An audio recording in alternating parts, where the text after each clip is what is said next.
Alexa, turn off the music.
Everyone is so quiet. Happy International Women's Day, everyone.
So quiet, everyone.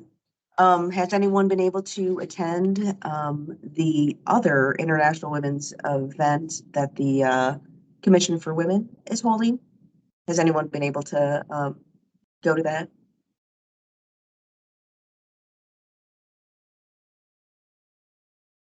If not, I have not. okay. I actually went to some of their, a few of it until I had another meeting to go to, but the lieutenant governor actually was there in person giving her speech. And she gave a shout out to GWIT and was talking about GWIT and what it was a great organization, you know, that encourages women in state government to pursue tech. So that was that was a great moment for us. When I heard that, my heart just exploded.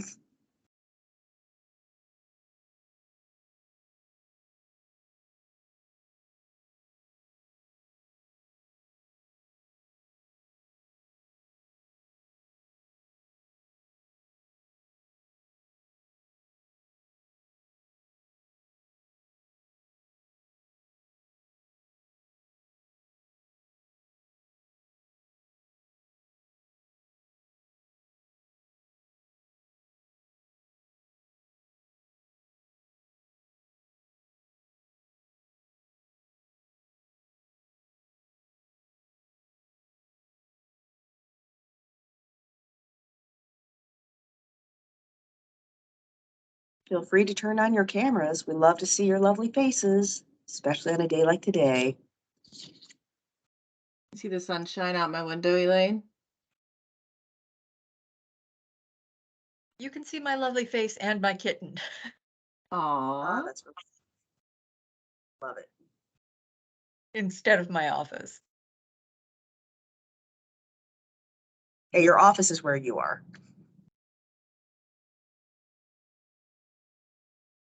How was the turnout for the event earlier, Elaine? It's actually pretty good. The auditorium was, I'd say, like 60 or 70% full. They had Dr. Lindsay Weaver on there as well. She had a really great speech, and I know that she had spoken, I think, for us, I think 2 summits ago. So it was really inspiring to hear her talk. That's wonderful. That's wonderful. Yeah. It's a good event. So I plan to, after our summit, to try to head on over to the South Auditorium to hear what's around. I do believe it's recorded. I saw a lot of cameras in place. I don't know where they're going to be releasing that, but I'll hopefully find out more.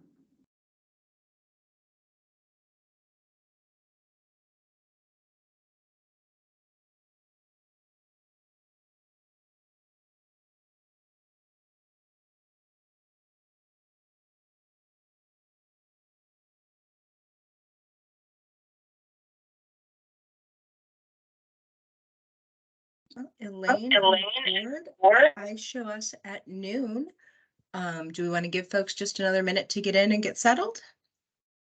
How about just a little bit, not too much longer, but I think we're almost ready to start. Fantastic. Fantastic.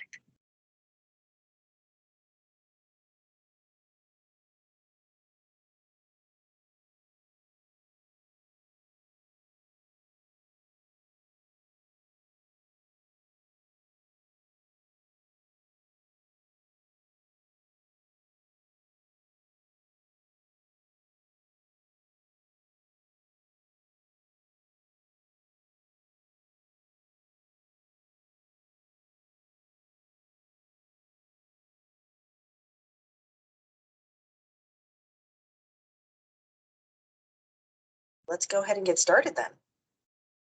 Awesome. Happy to. Well, in that case, I will say good afternoon to everyone and happy International Women's Day. And thank you all so much for joining us. My name is Sarah Steele. I work for the Indiana Office of Technology, and I am pleased to serve today as our MC for the 2023 Government in Women in Technology Summit. Our board of directors actually selected a pretty cool theme this year, calling it diversity of thought. And I have to be completely honest with you guys. When Elaine invited me out, I was terrified because diversity of thought is one of those phrases I've heard thrown around in meetings, but I've never personally dived in. I've never felt like I understood it. But I am fascinated by technology. And so I thought this would be a perfect time to multitask a little and learn about something else I'd been hearing about in the news. So I asked ChatGPT what I should be talking about here. I won't say it was a great experience, and I will spare you the terrifying details of how that conversation actually ended up. But I'll just leave it by maybe saying that asking a computer to tell me how humans think probably wasn't a great first ChatGPT experience for me. But in all seriousness, for many of us, when we hear diversity, the first thing that we tend to think about is demographic diversity. And that's, I hate to call it the easy thing, but it's the things we immediately think of like race or gender or ethnicity. And although these things can certainly influence how we think, I want to go a little deeper here and I want to turn our focus into thinking about how we think, how you think, and how I think. And to do that, we're going to start by defining diversity just a little bit more broadly. Examples of thought diversity might include things like your experiences, things like your skills, your faith, or your culture. For each of us, these provide us the building blocks, how we form analogies, how we solve problems, but best of all, how we can become truly inclusive. Inclusivity is critical. And especially, I think that's true in technology. In our industry, we have an abnormally high employee turnover rate. And one of the best and easiest ways for us to combat that is to ensure that we've got strong inclusivity. I would argue that inclusivity, more than innovation, is critical to the success of our technological future.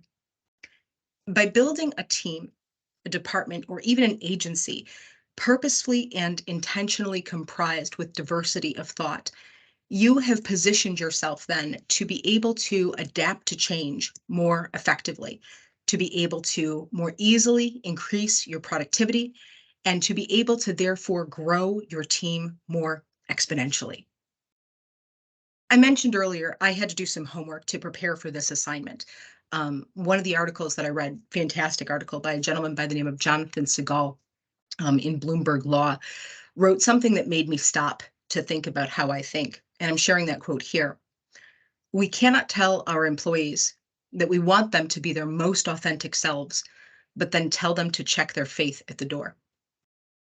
See, I don't know about you guys, but I want to work in an inclusive workplace.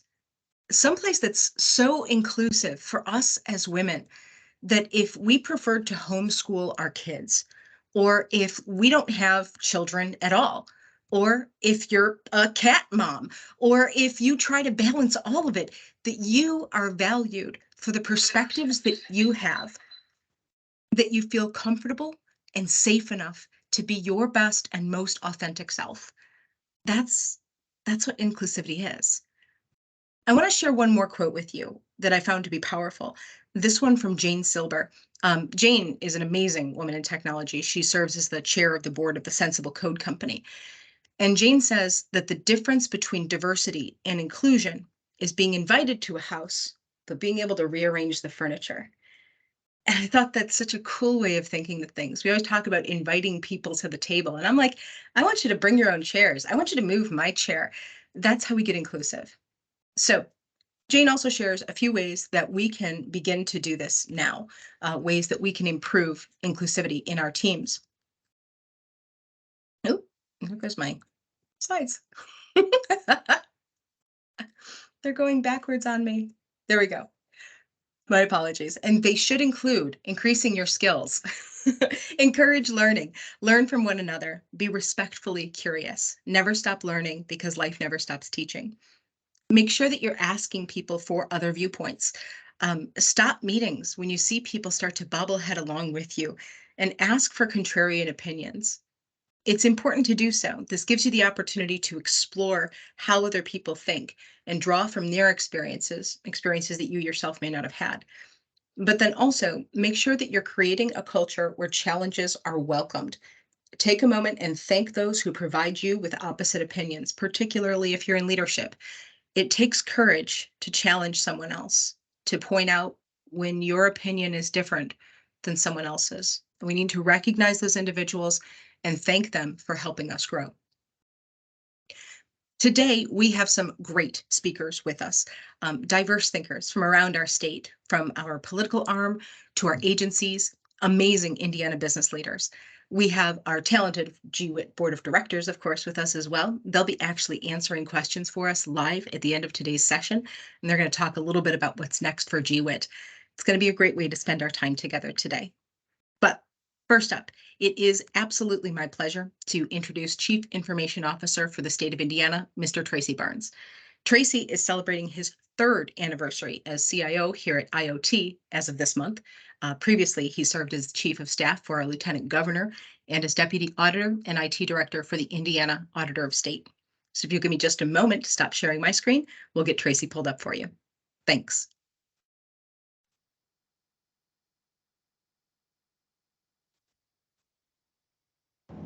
Hello, and welcome to the 3rd Annual Government Women in Technology Annual Summit. I am Tracy Barnes, Chief Information Officer here at the Indiana Office of Technology, and I am honored once again to welcome you all to this extraordinary event. This group has grown from just a few members of IoT back in 2020 to over 150 employees across 35 state agencies. What an accomplishment. I applaud Government Women in Technology's determination to create an inclusive environment that allows for introspection, collaboration, and most importantly, growth. The speakers and discussions you are having and presenting to the group each month bring such encouragement and diversity to this supportive ecosystem. And that leads to the focus of this year's summit, diversity, specifically diversity of thought. Understanding that there is more than one way to think about something. The way someone views the world is reflective of their unique identity, culture, and their personal experiences. I'm excited to hear from the speakers today and their thoughts on this topic, and I hope you enjoy learning from their stories as well.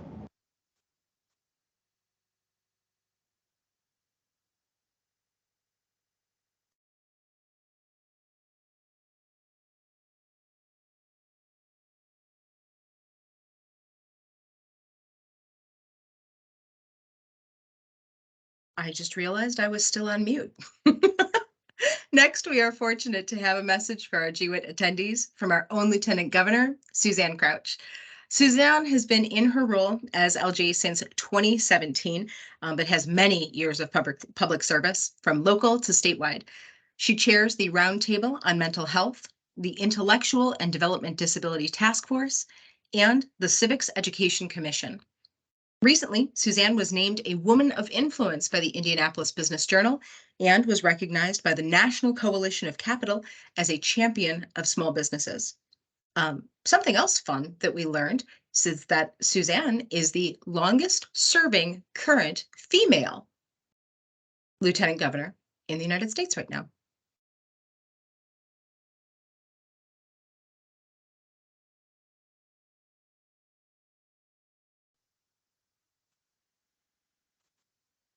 Hello, I'm Lieutenant Governor Suzanne Crouch. First, I want to congratulate you on your 3rd Annual Government Women in Technology Summit. I wish I could be there with you today, but I look forward to gathering with you in the future. Every business is a technology business, whether they believe it or not. Uber changed the way we look at car services. Airbnb changed our thinking about lodging. Today, the #1 taxi service in the world doesn't own a single vehicle. And the largest hotel service in the world doesn't own a single property. Technology is the future of Indiana business. Currently, Indiana's tech industry supports over 80,000 jobs, contributes over $16 billion to Indiana's economy. You can see the positive impact of technology on our farms, in the way we approach public health, and how we run our small businesses. Indiana is poised to be a leader in the tech industry. However, although almost half the workforce is female, women make up only a quarter of the people who perform tech jobs. Some may see this as a negative statistic, but I see it as an opportunity for growth. And there is hope. According to the Girl Scout Research Center, 74% of teenage girls are interested in pursuing a career in the STEM field.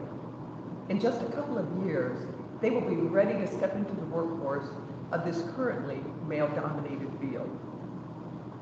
And there is so much growth in the industry rising to meet that interest. In fact, STEM-based careers are anticipated to grow by nearly 9% by 2029. Clearly, there is a growing opportunity for women to have a larger representation in the tech industry, but we must make sure we are giving them the support and resources to do so, including access to broadband. As a state, we are committed to expanding reliable and affordable connectivity to every corner of Indiana.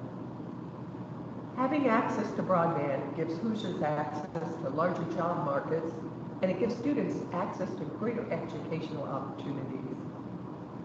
Broadband will help build our workforce and empower students to explore careers they might not have considered, including careers in STEM. Today, we have awarded $268 million to support broadband access for 75,000 homes and businesses in 83 of Indiana's 92 counties. This is amazing progress, but we still have work to do until every Hoosier to the last mile is connected. The fact that your organization exists is an inspiration and resource to future generations of women in tech, and I have no doubts it will help nurture the next great movements in innovations in technology. Now, I know your organization and its members are no stranger to innovation. When your founder, Anushree Baggs, couldn't find an organization that fulfilled her vision of a supportive network of women in tech, she took the initiative to create Government Women in Technology. On top of that, you took the unprecedented steps to become the first affinity group approved and recognized by the state of Indiana. Time and time again, you are going above and beyond what is asked of you as the state of Indiana employee, and for that, I am grateful. Today, I encourage you to reflect on your very first summit in 2020 with 9 attendees. Look around.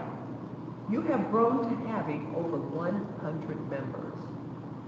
Success like that doesn't happen by accident. It comes from perseverance and determination. The state of Indiana is lucky to have you in your individual roles across 24 state agencies, and it is fortunate to have you representing us as Government Women in Technology. Your organization has already accomplished so much, and I am thrilled to see what your next great steps will be in the coming years. Thank you, and God bless you. That was awesome. Very cool. I wish she was here so that we could applaud her, because it is such an amazing thing to get to hear from our Lieutenant Governor.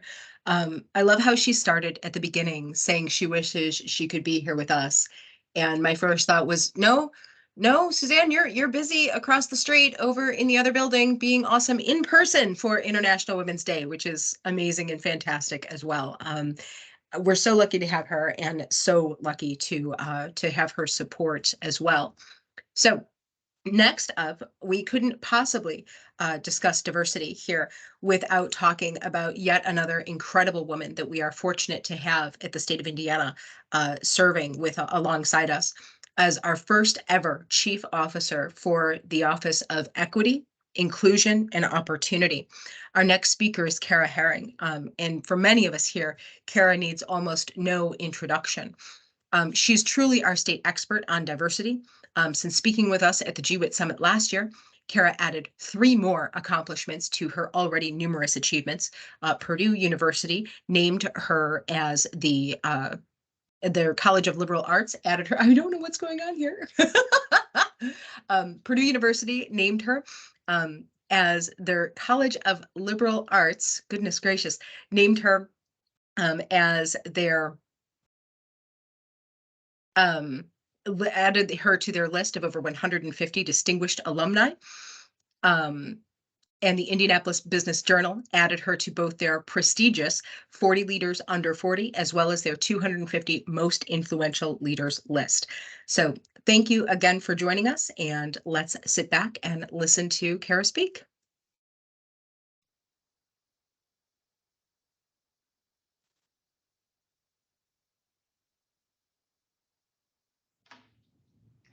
Hi there, I'm Karrah Herring, the Chief Equity, Inclusion, and Opportunity Officer for the state of Indiana and a member of Governor Eric Holcomb's cabinet. I am so excited to join you today for the 2023 Government Women in Technology Summit. I would like to give a huge thank you to my friend and colleague, Anushree Bagh. Anu, you are an incredible, spectacular, and brilliant human. When I came into state government a little over 2 years ago, Anu, you were one of the first people to reach out to me to offer your support, your guidance, and your friendship. I can truly say that DCS is so blessed to have you, but I am even more blessed to call you friend. Thank you for your leadership and your service to the state of Indiana. I look forward to all of the great things that you will do in the coming months and years. When Anu reached out, she let me know that the theme for this year's summit is diversity of thought. I absolutely love that. When I travel across this great state of Indiana, talking with communities, businesses, companies, nonprofits, philanthropic groups, educators about equity, inclusion, and opportunity, sometimes I go into areas where there's not a ton of racial or ethnic diversity. Sometimes I'm in rooms where there's not a lot of gender diversity. But that is when we have an opportunity to talk about the importance of diversity of thought. It's something that is so easily put into practice by all of us. So what is diversity of thought? Well, it really is simply the reality that there's more than one way to think about things. It's understanding that the way each person interprets and interacts with the world is reflective of their unique identity, culture, and personal experiences. I love this because the greater the variation in approaches to solve a problem, the greater the variation in solutions to that problem. Diversity of thought is not a difficult thing to embrace and to practice, but how do you do that? What does it really mean? How do you really put that into play in the cultures, in the workplaces, in the environments that we're all in? Number one, civility. Just be kind. The more we are kind to one another, especially when there are new people that come into an organization or new people that join a project, it really creates an environment for success. I'll give you a perfect example. A new person can come into state government. Maybe they come from the corporate sector, or they come from a nonprofit group, or maybe they come from their own company as a consultant. And when they join state government, because they have a new lens and a new perspective, they offer up ideas that might be different than the status quo. It is so critical that we are civil and we listen to these ideas, and we don't shoot them down the minute that we hear them, but we listen to learn, we're curious, we ask questions, and we do it in a way that is kind. It really does create an innovative culture, and it creates a culture where people are not afraid to speak up, not afraid to challenge the status quo, and offer their diverse perspectives. Number two, humility is key, especially when you're talking about embracing perspectives that could be different than your own.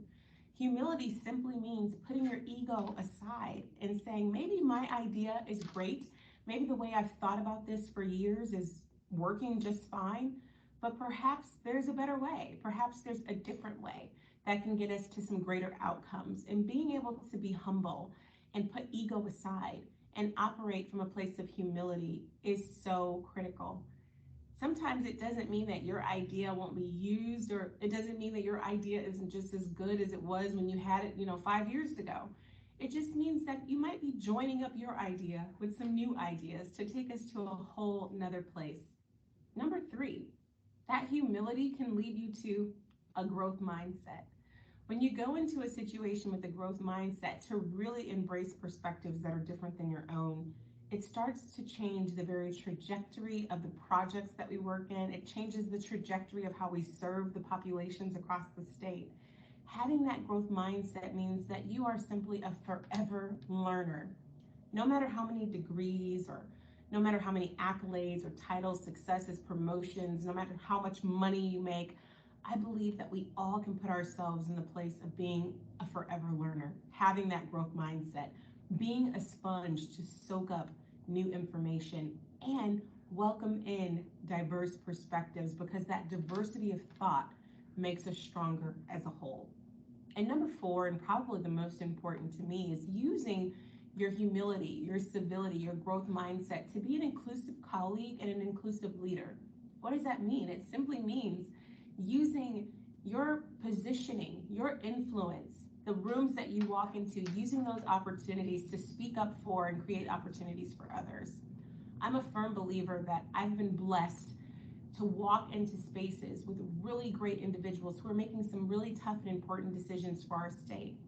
And I believe that because I've been blessed with those opportunities, I must be an inclusive leader and think about the many populations that we serve. And if there are folks that aren't around the table that might be impacted by the decisions we're making, it's my job to speak up and say, have we thought about this?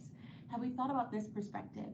Inclusive leadership and in being an inclusive colleague also means that when you become aware of opportunities for promotions or jobs or appointments to different committees or boards, that if there's someone in the room that hasn't spoken up for maybe some voices that aren't around the table, you be that inclusive leader and you speak up and say, how about we invite this person into this committee? How about we ask for this perspective for this committee? That's being an inclusive leader and colleague, simply using your power and your influence to expand opportunities for others. Those are my 4 things that I think can really help us all embrace and deploy a growth mindset for diverse perspectives, diversity of thought in the workplace, in our homes, in our communities, and for the state of Indiana. I hope that was helpful, and I want to leave you with this. A couple days ago, I was being interviewed for an event hosted by eRepublic's Center for Digital Government, sponsored by Amazon Web Services. And one of the questions that was asked of me was, how do we get more women and people of color excited about science, technology, engineering, and math? And I know I'm preaching to the choir here, but I really wanted to share the 3 things I think are so important. Number 1, we have to expose our young ladies, our students of color, to STEM at an early age. Get them excited about learning science and learning math when they're 4, 5, 6, 7 years old, to really plant that seed and give them a pathway into those professions. Number 2, those of us that are in positions of influence and power, let's be more intentional about bringing more women and more people of color into STEM roles, into STEM fields, so that we have those faces represented at the top of our organizations. And number 3, and probably most importantly, making sure that amazing women and people of color, like the women who are part of GWIT, are front and center, that we're telling your story, that we're putting your faces out there, that we're letting our young people see you in the positions that you're in. If our young people can see you, then they'll want to be you. If they see it, they'll want to be it. And that's something that I live by. And so I think those 3 things, we all have to be more intentional about those as we think about the future of STEM and how we can diversify STEM and get more diversity of thought involved. We never sacrifice excellence for diversity. We never sacrifice excellence for diversity of thought. But what we do is we make sure that we're creating a pipeline of excellent, brilliant, well-equipped young people to go into these fields, so that STEM will become stronger, we'll have more representation, and we'll be able to better serve the populations that need us most, the various populations across the state. Thank you so much for letting me share my thoughts around diversity of thought. And I'm so excited about all of the amazing things that government women in technology are doing. Thanks for leading by example. Thanks for leading through your service. I hope you enjoy the rest of the summit.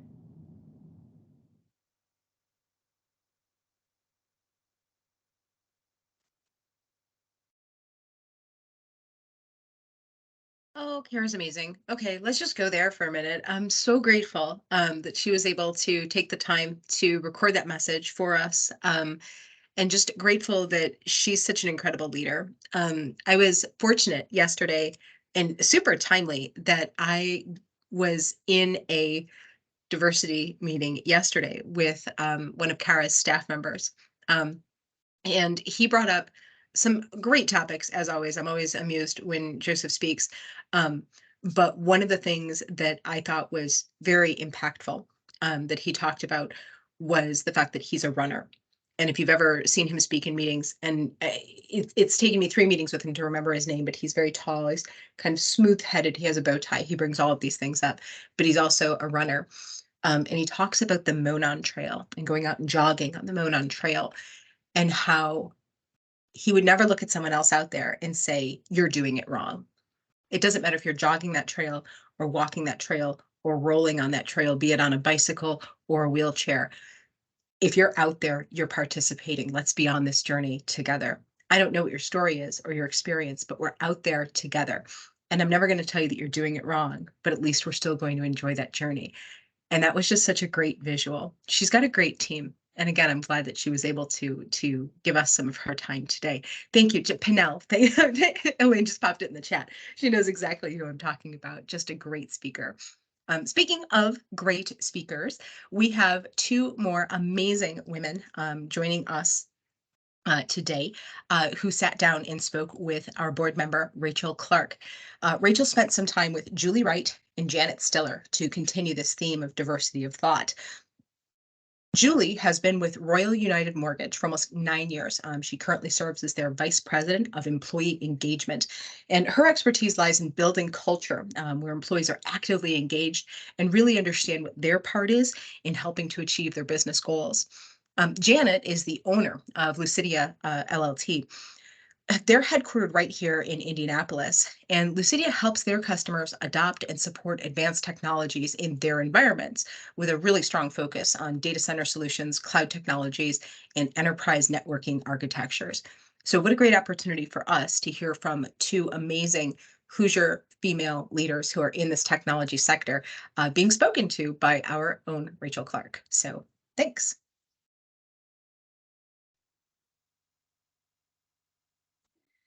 Greetings, everyone. I hope you're all enjoying the GWIT Summit so far. I'm excited for today's panel featuring 2 remarkable and accomplished women. Both of the women you are about to meet are leaders in their industries. They are also my cherished friends and mentors. They've shared their experiences with me over the years, and I'm thrilled to have them here to share their insights with the GWIT community. So without further delay, let's welcome our panelists, Janet Stiller and Julie Wright. First, I would like to go to Julie Wright, and I'll ask Julie that you please introduce yourself and your position and the work that you do. Yeah, hi, everyone. And Rachel, so good to see you. Normally we have these conversations when we're walking or working out, so good to do them in a business environment. I'm Julie Wright, and I'm the VP of Engagement at Royal United Mortgage in Indianapolis.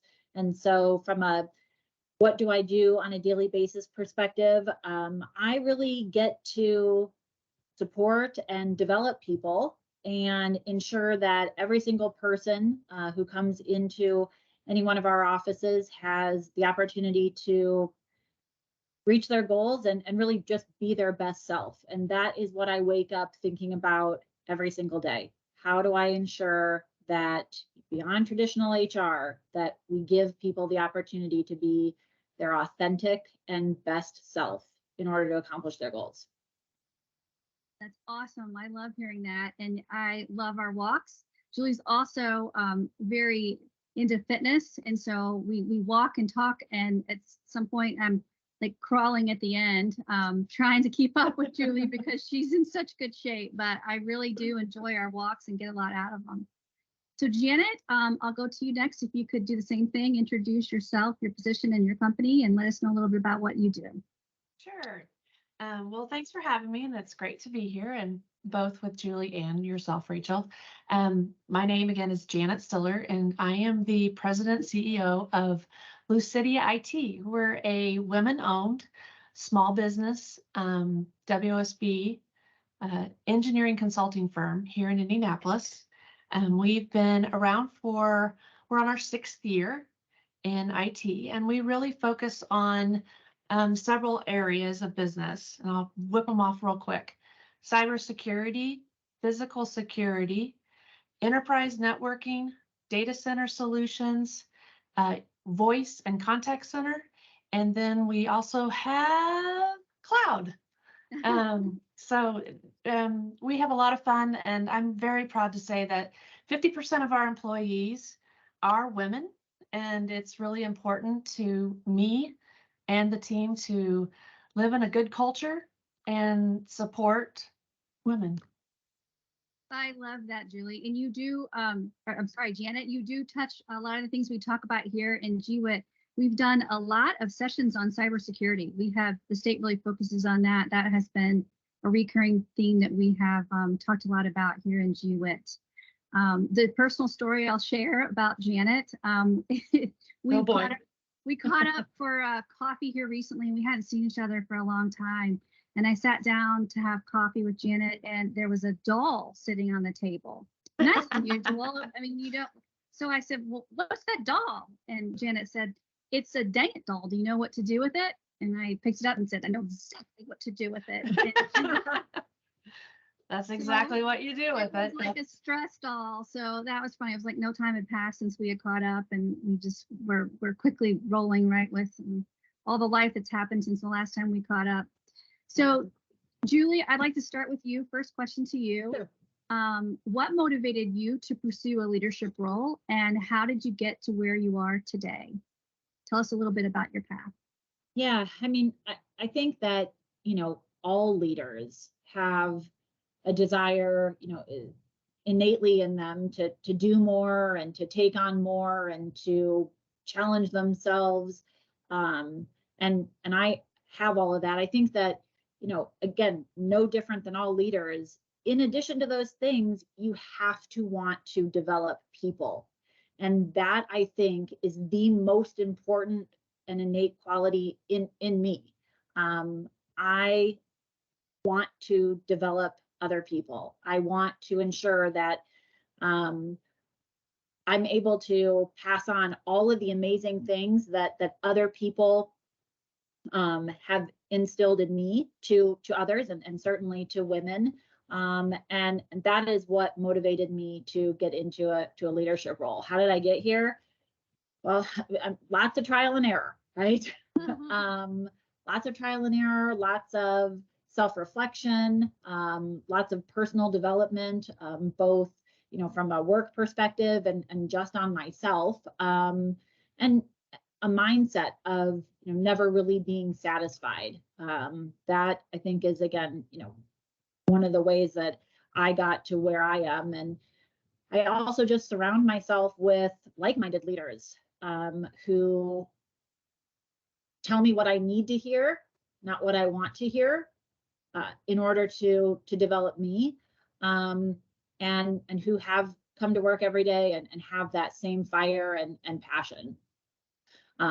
To note, I am the only woman on our executive team, and I came from an industry that was predominantly male dominated. And so that is one of the reasons why I am in strong belief that making sure that we provide other women leaders the opportunity and the pathway and the tools and resources to develop in their career is so important. I was just remembering as you were talking, Julie, when you and I met many years ago, it was at a company that we both worked for. I worked in IT as a business analyst. I did not have a leadership position. I was an individual contributor. You back then weren't in HR. You were in sales development, I believe, back then. But we became friends and just have stayed connected all these years and had so many conversations about career challenges, personal development, how to advance our careers. And you, to me, you always had this passion for people. So the trajectory that you took and how you got, it makes complete sense. Even though you didn't start in HR, you started in sales development, but it certainly is a passion that comes through in the work that you do today. Well, thank you. And I think reflecting back on that time, we were really the only two women, maybe there was one other in, in a higher role. And we're surrounded by men. And so I think that was one of you and I were like-minded, and that was one of the ways that we connected and supported each other, which I think is really important, and we continue to do so today. Yeah, absolutely. Okay, Janet, I'll go to you with this next question. How do you approach decision-making as a CEO, and what factors do you prioritize when making tough choices? Well, that's a really good question, I think, because I know sometimes when companies make decisions, you're like, why did they make that decision? That is just not right. And you struggle with it. And so when making decisions today, sometimes I go, that's why they made that decision. And so I try to do a couple things. I try to, when we make a decision for the company, I try to put myself back in the shoes that I had been in and understand how that would affect that person. And I also, through actually learning one time, a personal story, we made a decision for one person in the organization, and it's the wrong thing to do. Yeah. And when you single out that one person to make a decision for that one person, it can be not the right decision for the entire organization. So that lesson made us stick to the decision that if we make a decision, we are going to make it for the entire organization. We're not going to single out, because it's just too hard to please. It's back to the initial question. I never wanted to be a CEO. I was a sales rep. I wanted to be selfish. And I think when you're a leader, you have to be selfless. And Agreed. I have 4 children, and I didn't have time for leadership role. I had enough with that. But as they've left the nest and this opportunity came in, it is okay for me to be selfless and to take care of the organization. And I think, I don't know, I just think that's the way that true leaders should be. Right. And Janet, not to interrupt, but one of the other things too, have you found yourself, as a leader, when you're making decisions, thinking through kind of a decision tree and not going into it only thinking that your thought process is right, but also exploring why we should and why we shouldn't? Oh, absolutely. Right? We have, we've surrounded ourselves by incredibly smart and talented people. Not any decision is made by me or anyone else. It's a group decision. Now, the group depend, how far down the line we choose to have everyone weigh in, it varies, but there is never a decision that's made with Lucidia that there's not multiple people that have weighed in on the discussion. And we're interviewing someone right now, and we've got 5 different people talking to this person, because honestly, bringing someone into the organization is not only a financial decision, but it's also, one bad egg in the organization can ruffle and cause a culture that we're not hip for. The culture we want to protect. So there's a lot to making decisions, I would say. Yeah, for sure. I had this weird experience one time. I remember in my career, I was working with my boss, who's the CEO, and we happened to be working on something, and I was just kind of working in his office with him all day. So he had me in his office. I was working with him all day. And in that day, I remember he got a call from an investor, and they were just peppering him with questions, and he was reacting and dealing with, investor questions. A board member later, unannounced, walked into the office and again, just peppering him with questions, and it was an intense conversation. And it just gave me this awareness that he is dealing with things. He was dealing with things on a very different level than I was, and where I was constantly, this is human nature, maybe critical of some of his decisions, or always, why did he do that? Or why did he do that? Or why did we do this? And what that day taught me is that I don't have all the information, the same information that he has.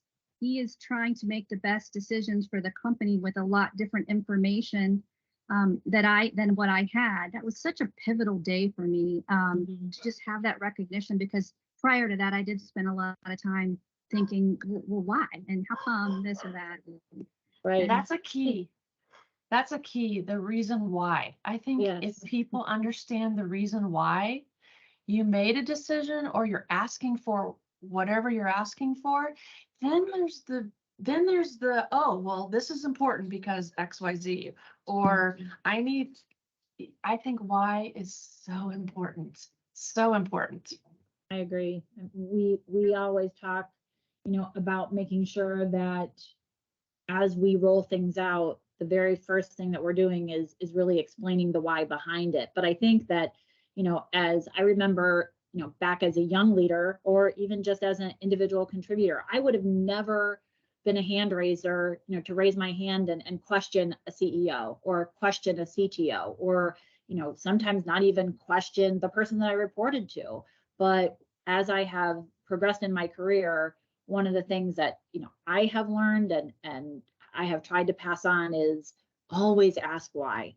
Always, so that you have a good understanding, especially if you're someone that has to then turn around and deliver a message, right? Understanding the why, making sure that you're bought in, that you understand the ins and outs. It's so, so important. And people should do that at all levels. I agree. And I think as when I look back on my younger days, I sat back in the room too much. I thought my question would be dumb, or my comment was not important. And I think we do a disservice by not stepping forward and asking questions, or, stating your comments, because we have good thoughts, we have good comments, we're a contributor. And I don't know, I just feel like we need to, as the book says, lean in. That's a good point, and that's a good book. Okay, Julie, I'm going to shift gears for a second and ask you a little bit about balancing personal and professional responsibilities. That's something that we have talked quite a bit about in GWIT in general. It's a constant struggle for many of us. So what advice do you have for women that are trying to find that balance? I think that a caveat here, right? When you reach a certain level, you take on those responsibilities, and you recognize that, you're never quote unquote off, right? And the higher up that anyone goes in their career, the more that you have to realize that you're always engaged. But having a good team around you, I have an amazing team that helps me to be able to accomplish the things that I want to do inside and outside work. And so that is one way that I believe that you can start to lay the foundation of being balanced. Surround yourself with a good team, because that makes it easier for you to do. If you have your mindset and say, I know that things here are being taken care of, then I can focus on things over here. The other thing is that, what I do is I set clear expectations and identify my priorities. Not everything can be a priority, right? But I set clear expectations at work to say, hey, I've got this with my kids, and during these hours, I need to be present with them. Other times I'll say to my children, hey, I can't do that right now because I've got this at work. And so what I, again, try to do is identify the priorities, and those might change, from week to week or month to month, just depending on what's going on. But I make those priorities clear, I set expectations. I do what I say I'm going to do. And then, and that helps me to balance what I want to accomplish inside these four walls and what I want to accomplish at home. I love it. I need to put more of that to practice in my life right now. Currently, my door is locked, and I've told my children they're not allowed in because I'm doing a recording. So I guess I am implementing some of those strategies. You are. Yeah. Okay, Janet, how about this one for you? We have tried to get more mentorship programs going a little bit, and we haven't had a lot of success with them. But yet, when I think of some of the things that are most important to me in my career, progressing my career, it's relationships with you, with women like you, and the coffee meetings that we have. What strategies or what advice do you have for women that need to develop those relationships or have those mentoring relationships? What can we do more of to help women be successful? Well, I think you can't stop networking. And if you haven't started, you need to. And that could be as easy as having a cup of coffee. Having a cup of coffee with someone, it doesn't have to be a formal mentorship, but those relationships evolve into mentorships. And whether you know it or not, you could be a mentor, right? And I think, I'll have folks reach out and say, hey, my daughter is thinking about going into XYZ, or, I met this gal and she's great and she is looking for a job. I mean, I may not have a job for her, but I would gladly take a 30-minute call and to see if I could figure out if there's something that they do that I could share. So I am all about lifting up women. And you know what? It's not a naysay on men, because I've had some really strong, awesome men that have supported me in my career. But I think as women, we need to help other women, and it will come back to you threefold. And to just have a cup of coffee. I know that sounds probably dumb, but just take a little moment. Take a little moment. I think that's exactly right. And I always challenge, people, again, whether they're men or women, to not necessarily, always tie themselves with people that are in their industry, right? Because the opportunity to meet with someone and to run something by them or ask them, hey, have you been in this situation before? Or how do I handle this with someone who is like-minded? There's plenty of benefits to that, right? But what if it's someone who isn't, hasn't had those exact experiences? What opportunities are they able to share and give different insight on that you may never have thought of? So I think that there is incredible benefit in mentorship, both in and outside of your specific industry.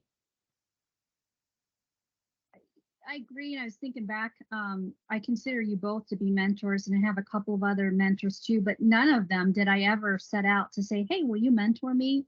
Right. It just didn't happen that way. What happened was, hey, you want to grab coffee? And then it grew over time. It just grew into, when I would face challenges, I couldn't wait to tell you, Julie, on our next walk, I can't believe this just happened. Can you help me process this? Or what would you do in a situation? It clearly became a mentorship relationship, but it wasn't like we set out to do that. We just set out we were having coffee and staying connected and staying in touch. And that just happened organically, to your point, Janet. I think it's really important to continue to grow relationships, because I would be willing to bet that neither one of you had to put out their resume and actually go and your job, they came to you, right? You just, it fell into place because you've been networking, you've been continually growing your network, and I think it's really important. I think sometimes people lose that and then they're kind of stuck. They stopped doing that networking. So I think it's important. And I think that, to your point about connections and the network, I mean, there's one degree of separation. I mean, Janet, you and I have met briefly before, but there's in multiple ways, 1 degree of separation between the 3 of us. And when you surround yourself with great people, I mean, Rachel is, I talk about the fact that you are one of the smartest women I know. And I, have bragged about Rachel to someone on your team, Janet, who also is a amazing woman. But when you surround yourself with amazing people, with high performers, with individuals who every day are curious, who want to be problem solvers, who want to look outside themselves. Well, guess what? They also know people who are curious and who are problem solvers and want to look outside themselves. And then that network just builds and builds and builds. And you're right. I mean, you never know what the universe is going to bring to us and when those connections are going to pay off in ways that we, can't even foresee right now. Absolutely. Completely agree. You're really describing a lot of the vision for the GWIT community and how this community got started and what we always hoped it would be. And it has certainly grown a lot over the last couple of years. So just having you guys come in and share some of this experience for our summit is really special for me to have my kind of bring those 2 groups together, my GWIT community and my mentor friend community. So kind of closing this all out and thinking this, kind of bringing this to a close. How do you think, what advice do you have for the women in the GWIT community that may be earlier in their careers? And, how can they best position themselves for future leadership roles? What advice might you have for them? You've touched on a couple things, but it's such an important area. And I think something that we think about a lot in the GWIT community. So I just kind of want to end on that thought and ask you guys to share what advice you might have for our GWIT community. You want to go ahead? Sure. Ironically, I do a whole talk about what I would have told my younger self, and have had opportunities to present that session at multiple HR conferences and, for individual companies. And I think that, again, reflection is really important. What I would have gone back and told my younger self, probably the most important thing is to be vulnerable. And because often what in my experience, working in an environment where the majority of it were men, being young, sometimes not being taken seriously, sometimes being scared and not, and that imposter syndrome that I know that the GWIT group has talked about. I certainly had it, but vulnerability, I think, is one of the critical components of leadership. And when you're able to be vulnerable with yourself and you're able to be vulnerable with others, you're able to start realizing, here's how I could have handled that situation differently. You're able to share, hey, I need some help here, versus having to do it all thinking that you have to do it all on your own. Being vulnerable helps us to realize, especially as women, that we don't have to have it all figured out. And that was something that I also struggled with as a young leader. And so for me, working on my vulnerability and letting other people in who saw potential in me would have been something that I would have done a lot earlier on, and something that I still work on quite a bit today and have to be intentional about. I would agree. I would echo that one, Julie. I would say nearly every GWIT meeting that we have, if I have something on the agenda, or I'm moderating a panel like I am right now, I have to work up that courage. It's not wouldn't be my necessarily first choice or most comfortable thing to do, to share sometimes in the GWIT meeting or even moderating this panel. But what you get back out of it and what I learn from it and the connections that I make are so valuable. So that definitely hit home for me too, connected for me too. Yeah, I would agree with that. I mean, every time that I do something that I really don't want to do, putting myself out there, it only makes us grow. So I encourage, you know, you might not necessarily want to attend an event, or you may not want to be the speaker or provide that presentation or lead a meeting or whatever the case is. Everything that you do that puts you in that uncomfortable feeling, you're actually growing. You're growing as an individual. And I guess the other thing too, if you make a mistake, own up to it and fix it. Because we all make mistakes, but the bigger mistake would be not to fix it or actually accept and take on that you made the mistake. I learned early on that it's important as a team member to validate and promote the person that actually did the work and not take ownership of that, but to share in the, what do I want to say, the celebration or the recognition, because again, I have won many, and I don't mean to tout my own horn here, but I've won some awards in the past, but I didn't win those by myself. There was a whole slew of people that helped me. And so I think it's really important to stick yourself out there, learn from your mistakes, and be uncomfortable. Wonderful. This was awesome, you guys. Janet, Julie, both. Thank you so much for sharing your valuable time and insights with us today. Your contributions have been truly remarkable, and I wish we could have talked a lot longer. Hearing about the challenges you've overcome have been incredibly inspiring, not just for me and the time that we spend together at our coffees and on our walks, but for all of GWIT. So from the board of directors at GWIT, I just want to extend our gratitude and thank you very much for your time today. Thank you so much. Yeah, it was fun. That was so awesome. Rachel, thank you so much for taking the time to spend with you.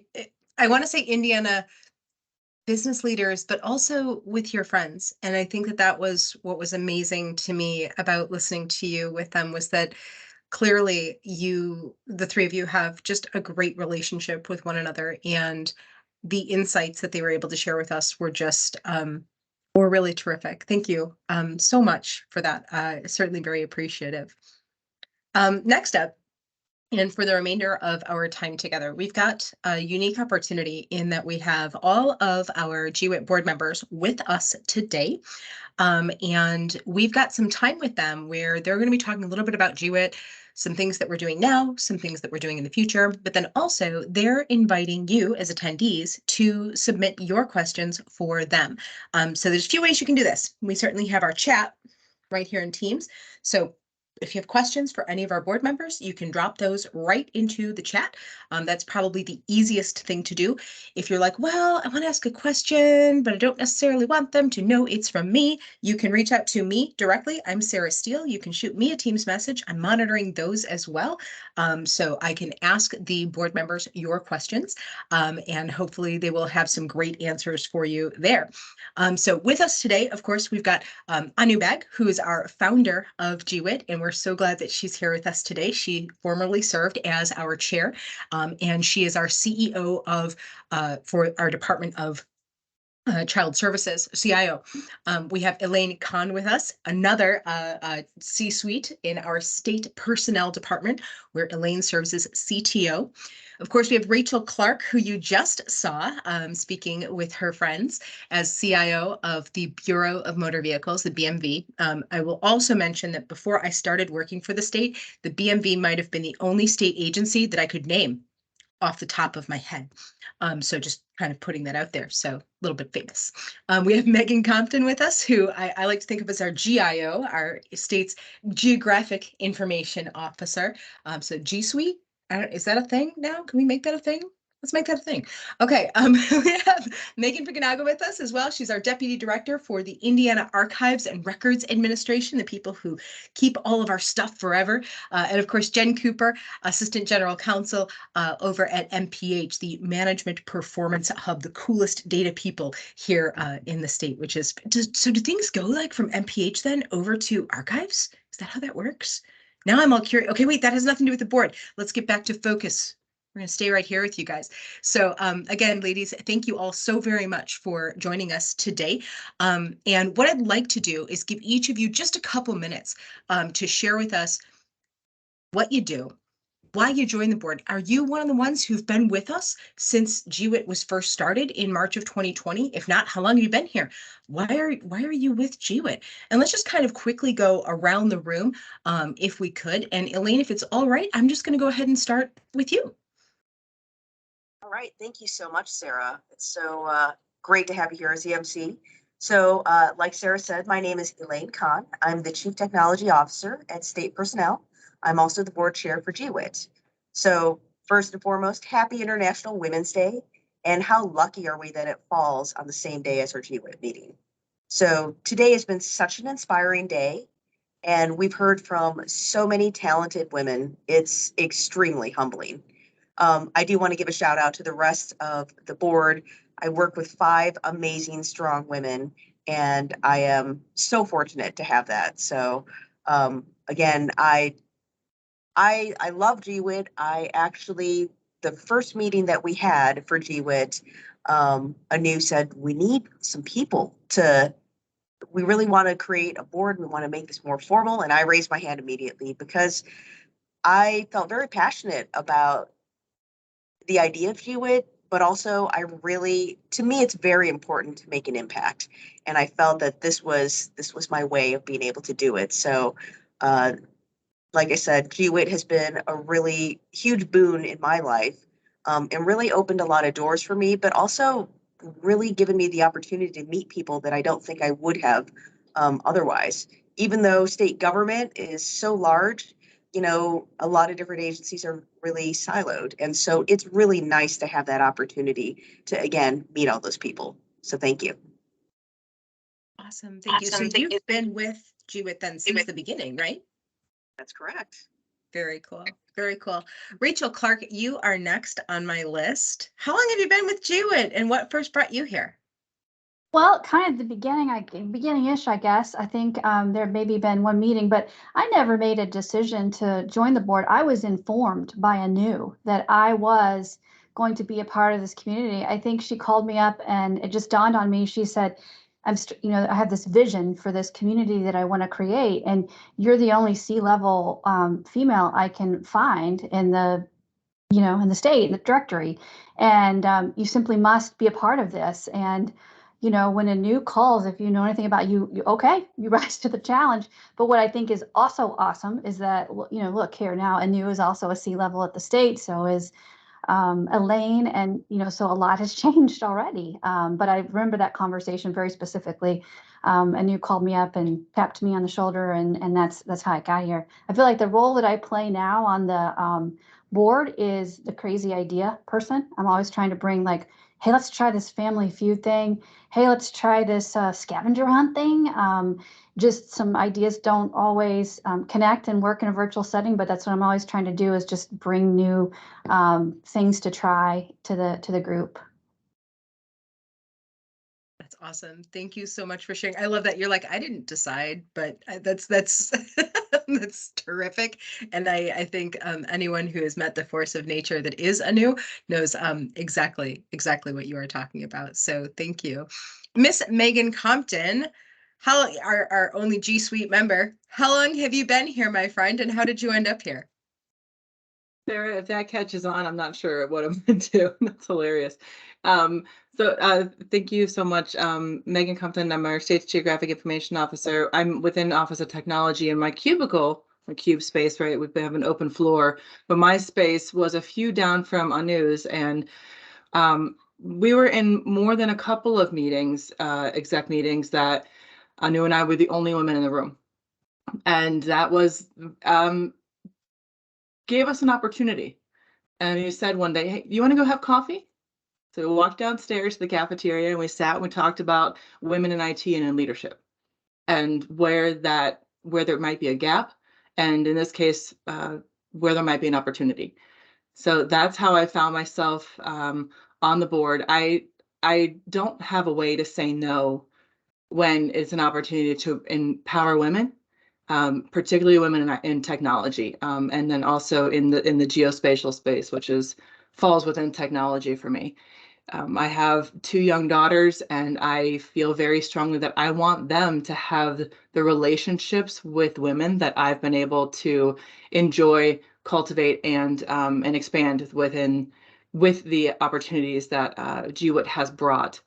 Just from the last few years, it's really amazing, and I really appreciate the opportunity to be here. And on this group, I do things like set up meetings, but we also walk through processes and we take Rachel's ideas and we unpack them and we see how can we possibly make these ideas come to life and how can we make them work.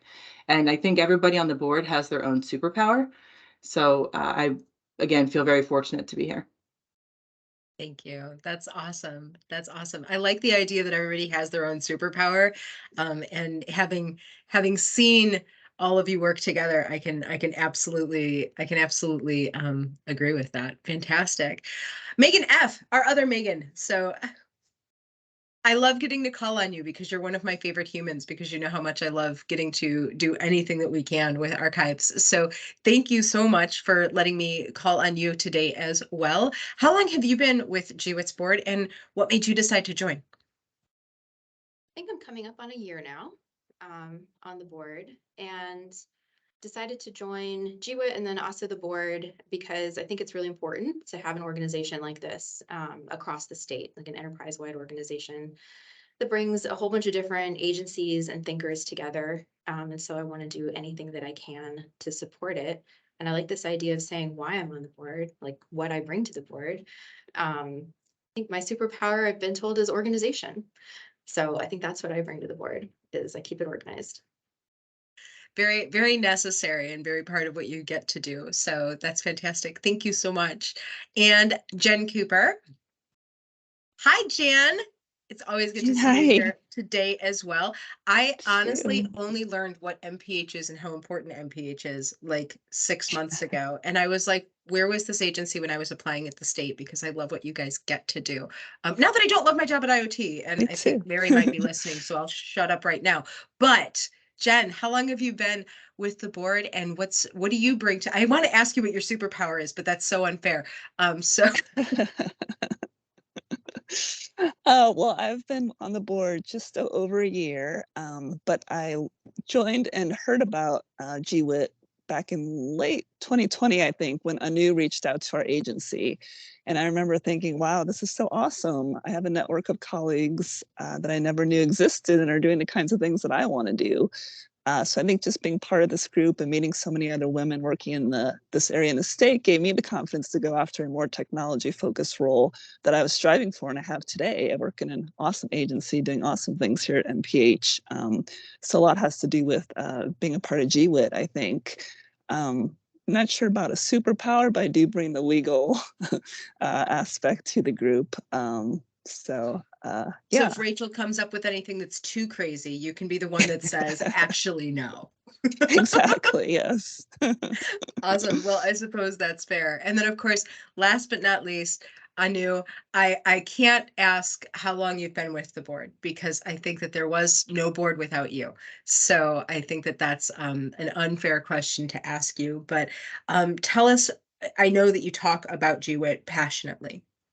But you've also been here since the beginning. So I'm going to ask you a different question and instead say, if you could look at yourself 3 years ago, what would you tell yourself that you would be most proud of sitting in your seat today of what you've gotten accomplished here? Oh, thank you, Sarah. So I'm, as you said, most passionate about GWIT. Also a little emotional today because we've come a very, very long way in 3 years. So I was a complete newbie in public service. I started public service in November of 2019, and the first meeting of GWIT happened on March 8th or March 9th of 2020. So that was less than 4 months into this, right? And I started talking about 2 months in. I had wanted to join if there was an existing women's group, and there wasn't any. So I started talking, several coffee chats, just generally talking to people. I saw like a, women version of Steve Jobs on our floor, which happened to be Elaine. She always wore those black tops and jeans. And I'm like, she's a woman. She seems like, smart. Let me just talk to her. Or someone very attractive, very outspoken colleague named Meaghan Compton, who was the only other person with me. And so I approached her. I met Rachel Clark in a meeting. I'm like, I'm going to target her. Or I met Jen Cooper along the way. So that's how, through direct outreach, the first 2 years, I've been intimately involved in every single thing, recruitment, outreach, planning, execution. But I had a long-term strategy, right? Nothing is ever successful that you kind of, even if you found it, which I did, holding on to it forever is not the plan. So as I look back, I think some things that have transitioned, part of it have transitioned for different reasons. So now I have a new job. I'm the CIO of DCS. It's a very, very demanding job. We run both the child support and child welfare services. We run the public facing dashboards for the governor's office directly involved. So many things there. So partly because of compulsion, I knew that I was preparing myself for a bigger job and I wouldn't be able to spend as much time. Partly because of choice, because I do other things too. I'm wearing red today because I'm also an ambassador of the American Heart Association. I like doing other things. And partly because of design. It's the goal is to be almost like an Olympian running a relay race. When you're at the highest burst of speed, that is the best time to pass the baton. You don't pass it too early because the next person may not be as prepared, but you don't pass it too late because then it defeats the purpose. This is not well beyond a certain one person or even beyond a group of people, which is our board. By the way, my personal takeaway and what I have gotten from this group is the friends I have made. I may not be able to spend as much time now because time is really at a premium, but this has been not just the board members who have become close friends, but many others who we've heard, especially during the pandemic, we got to, most people kept their cameras on. They spoke about stuff. There were tears. They're talking about strategies. What happened when, they felt outnumbered, they felt not included. And we heard real stories, the authenticity, the honor of having that opportunity to listen to that has been amazing. But once again, I feel like, the old order changed it, yielding place to the new. So I feel very comfortable that this has passed into the leadership of the board, has passed into very, very capable hands. As I stepped back as the chair of the board and observed the team, I have no doubts now this team can go on and do even more fantastic teams and reach even better heights. And very soon I may step back from the entire board, which is the plan also, because we need to make space for other folks. So that will all come later. I don't want to take up more time, but that's what I think. Sarah couldn't have planned all this. You say that if you fail to plan, you plan to fail. But in our case, we figured out a lot of these things along the way because we learned that not only did we have a group like this in Indiana, there isn't a group till date anywhere in the country. So pat yourself on the back, whether you serve on the board or you're part of the GWIT community. This is a groundbreaking group, and keep up the good work. Awesome. Thank you so much, Anu, and thank you for giving us a space to pull everyone together at. And I know that you will always be participating in some way or another, no matter what. We're gonna make you just the same way you made Rachel and Meaghan and Elaine. So awesome. Well, ladies, I certainly have questions for you guys, and a lot of things that I know there are people here like myself who have not been a part of GWIT since the beginning, new people who have been, and just some questions for you guys that we've got curiosities about. And Meaghan Fukunaga, I'm going to kind of start with you. I know that you keep a lot of our data. So let's kind of talk a little bit about statistics, membership. We were, it sounded like two people over a cup of coffee to begin with. Where are we at today? We're doing pretty well. So thank you to Tracy for pulling the numbers together for me this time. We have added 35 members since last year's summit. So we're doing really well. I'd encourage everybody to kind of reach out to anybody that you know, especially because we're seeing a lot of new positions coming on board across the state, and just let them know about GWIT. And if you need help, there is a recruiting toolkit. So if you go to the general channel in our team, you can find the recruiting toolkit, and there's things, there's a link to the application, and then there's a flyer, which has been updated, and our charter. So if people have questions, there is a toolkit there. We're also going to be adding a virtual suggestion box. So we do try to send out our surveys, but we don't do that all the time. We do that, once a year. This will be open all the time. Fill it out as many times as you want to, write as much as you want to, write as little as you want to. If you would like us to follow up with you, leave your contact info and your name. But if you do not want to know, us to know who you are, that is also fine. And we will check that regularly. So please give us your ideas, your comments, your feedback. And then I also just wanted to kind of thank the membership committee. Tracy Romero is the chair this year, and last year as well. And she had put together the coffee break, the virtual coffee break recently. And that was a first of its kind event for GWIT, just a short time to get together between meetings. And then they also helped out with the holiday party as well, which was I believe our first in-person gathering since COVID. So again, use the suggestion box if you have more ideas for membership committee or how to drive our numbers up. And that's all I got. Awesome. Very cool. Well, thank you, Meaghan, for sharing that. And thank you, Tracy, for the hard work that you do getting the word out, and for the awesome holiday party. I know that for those of us that were able to attend, it was just great to be able to see people's faces in person, and the cookies were pretty excellent also, if I'd like to put that up. So, but Elaine, also, I'm going to swing back to you for just a minute. I love you guys as our board, and I know that this is a volunteer thing for you guys. This is your job within a job, but what do you guys do? I mean, like, as a board of directors, like, how does this work for you? So that's a really good question. Well, we are a working board, and we are responsible for generating the content for the monthly meetings. We also oversee the committees, and just in general, we're promoting GWIT. We're also trying to, always see what sort of different things that we can do to help, again, lift our community. One of the things that we do for content is we really try to be very thoughtful and deliberate with the topics that we have. And we don't try to just pull it out of a hat. We try to draw from our own experiences, but also this is why we do our surveys.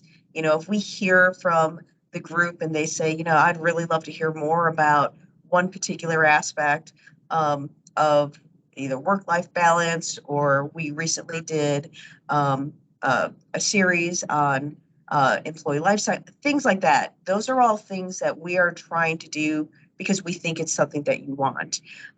So if you have ideas or whatnot, please let us know, because, again, as a board, we are trying to read your minds. And although we have superpowers, that is not one of them. So, but yes, it's a lot of work, but it is something that, I take a lot of pride in, because I think that the topics that we cover are things that all of us as women encounter. So the really important message is to give you tools and strategies. We don't just focus on, it's such as a venting session, right? We want to be able to give you something that you can take away and use in a positive fashion. That's awesome.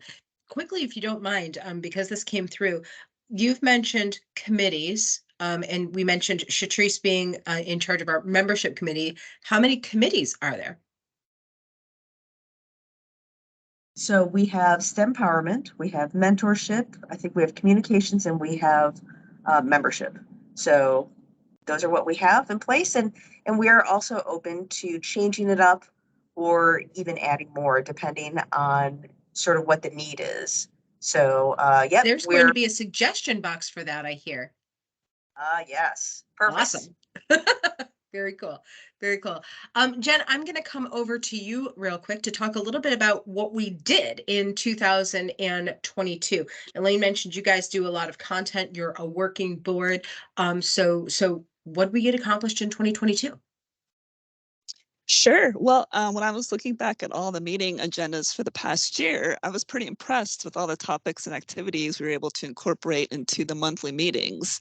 The topics we covered, including discussions and presentations around terms we often hear about and experience as women in technology, including tokenism, imposter syndrome, impact versus intent, how to have difficult conversations, and unconscious bias, to name a few. So along with presentations, we had breakout sessions and Jamboard activities, like Elaine mentioned, not just talking about these things, but coming up with strategies and ways to really, take what we do in the meetings out to your professional and personal life sometimes. We also kicked off the Employee Life Cycle series over 4 monthly meetings. So we had presentations, panels, and group activities around the topics of recruiting, onboarding, retention, and offboarding. So activities we have all been involved in, either as a manager, employee, or both. And this year, we were also fortunate to have the kickoff of our Creative Corner segment in our monthly meetings. Special shout out to Shapen and Rachel Henderson for leading that effort for us. I know for me, it provides a few minutes for us to kind of switch to the creative side of our brain and even get some inspiration for future creative endeavors at the end of every meeting. So I always look forward to that. And some highlights you may all recall were the gratitude board, got a lot of participation on that for our November meeting. And then there was a really fun group drawing activity at our last meeting. So looking forward to more of those throughout this year too. And we also had in-person events, like Meaghan mentioned. We had our first in-person holiday meeting, and then virtually, Tracy is starting up that virtual coffee talk. So great opportunities for everyone to get involved, and even if it's just the monthly meetings, there's a lot going on. That's great. It's nice to see the increase in activity, and it's great to see the variety of activities, especially as you mentioned over the past year. Just lots of different things for everyone, and getting to know what those topics are means that we can kind of plan for those as participants and say, hey, this is a topic that I'm super interested in. I want to make sure that I make time or be able to review the recording afterwards. I will thank you guys for always making sure that those happen. I'm not always able to attend, but I enjoy being able to review later. So thank you again for that. Meaghan Compton, what are we doing next? Tell me about bring your crystal ball here and tell me about the future. What are some of our new things, future meeting topics? I will spin my crystal globe and tell you we're going to talk a little bit about leadership coming up. One of the things that we heard in 2022 was that we want to be sure we have content for every level of person in IT, whether you're C-level or whether you're somewhere in middle management, or if you're just starting out, everybody from our interns all the way up to our C-level.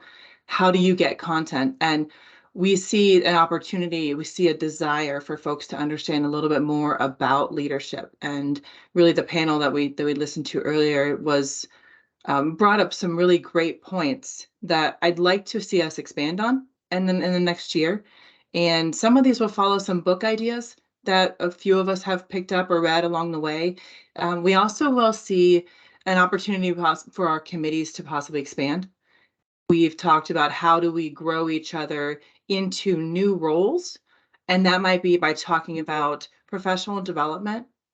We're talking about working and providing the right resume. How do you create an elevator pitch? How do you tell somebody what your passion is? What's the way of showing the next fit, like the next thing that's coming up for you? And maybe you don't know what that is yet. So we're going to try and cultivate some of that from the groups, from the membership. If you have specific thoughts, if you've ever read a blog post that moved you, If you've heard a TED Talk that was really impactful for you, please share that with us. We would love to develop content around the things that everyone in this group, or even small group of this group, find very important to them. We also will see some opportunities for networking.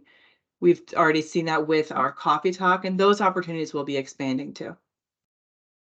That's awesome. I love that idea. I hate when I'm out of things to listen to or out of things to read. And I have to look at my 14-year-old son and he's like, Mom, have you seen this YouTuber? And I'm like, not quite what I'm looking for, kiddo. So I think that's great. But for us to be able to share more content and to be able to share more ideas together, that's terrific. I'm looking really forward to next year.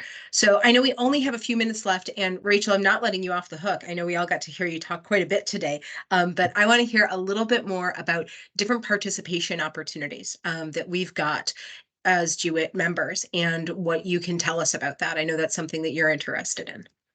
Okay. Thank you. Just one last thing to kind of tie it all together. I would just say to the whole GWIT community, be a hand raiser. Be a hand raiser. That's the takeaway from a recurring theme that you've been hearing here today. And it can happen in a lot of ways. Obviously, join a committee, throw your name in the hat to be on the board, give us content ideas, but also raise your hand and tell us, what are your superhero gifts? What are your special skills? What are the things that we haven't thought of? Creative Corner came into being just because we knew Rachel and Chapin and we knew them to be creative. That's one of their superhero skills. And we put 2 and 2 together and we have a new thing that's got life and that we all like and is going to continue on. So I would just challenge you all to be a hand raiser, literally or figuratively, even accidentally on the call. And as someone who it gets nervous every single time I do anything with GWIT, it hasn't gone away. I just get nervous every single time. You cannot mess up with this group. It is a great place to raise your hand, even if it's, I'm really interested in ancestry research, and I wouldn't mind giving a, 5-minute conversation piece to GWIT about ancestry. We can find ways to do all kinds of things. You cannot mess it up. It's a very supportive community. Be a hand raiser and come up with anything. Schedule coffee with any member of the board, and we can talk about what your superhero skills or special gifts might be and help you figure it out. If nothing comes to mind, I promise one of us can sit with you, would love to sit with you and spend time thinking about what ways you can get involved. So that's all I had. Thank you, Sarah. That's awesome.